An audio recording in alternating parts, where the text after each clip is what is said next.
Hello guys, sa magandang araw sa atin lahat. So, for the update sa mga hindi pa po nakakaalam, so nagtaas po yung value ng ating isa sa pinaka-rare coin. Ito po yung United States of America, 1921. So, sa likod, yan, meron pong nakatayong babae. Yan. So, sa likod may nakalagay na 50 centavos Pilipinas. Yan. 50 centavos Pilipinas. And ang dati po nitong presyo ay umabot lamang ng nasa 30k, 35k. And ngayon po, tumaas po yung presyo niya hanggang sa 47,000 pesos. Yan. So kung meron po kayong ganitong klase ng coin, just send picture lang po and don't forget to follow para po mabilis namin kayo makita. Tapos mag-send na rin po kayo ng mga ibang klaseng coins kung meron po kayong mga naitabing mga old coins dyan para makita natin yung value kung magkano. So ayan. Actually nagko-collect din po ako ng mga iba't ibang klaseng coin. So like this. So this is 10 peso, the Japanese government. Yan. Isa to sa pinaka-rare na paper bill natin. So ang halaga po nito bawat piraso ay nasa 7,500 pesos.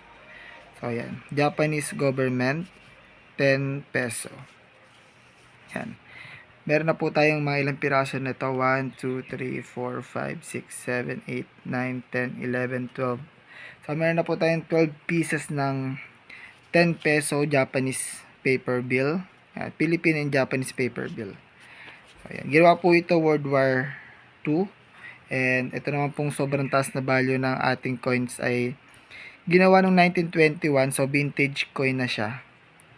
Yan.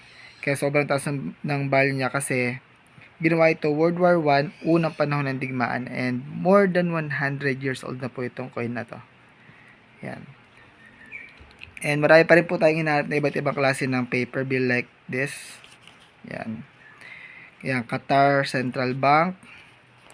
Meron po tayong yan.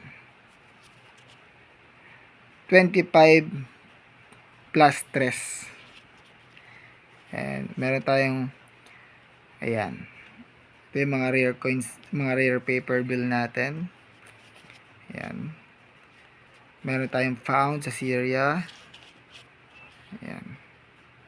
Meron tayong 10 rupees ng Sri Lanka na paper bill. Kasi ngayon mga coins na rin eh. So, ayan. So, kung meron kayong ganito, just follow and comment. And mag-send po kayo ng mga ibang klaseng picture. Kung meron kayong mga old coins na naitago. And wait for our reply. Babalikan po namin kayo. And kung meron kayong ganito, isa to sa pinaka-importante. So, we have to collect these coins. Just message lang po. Thanks and God bless. Ingat po. Bye.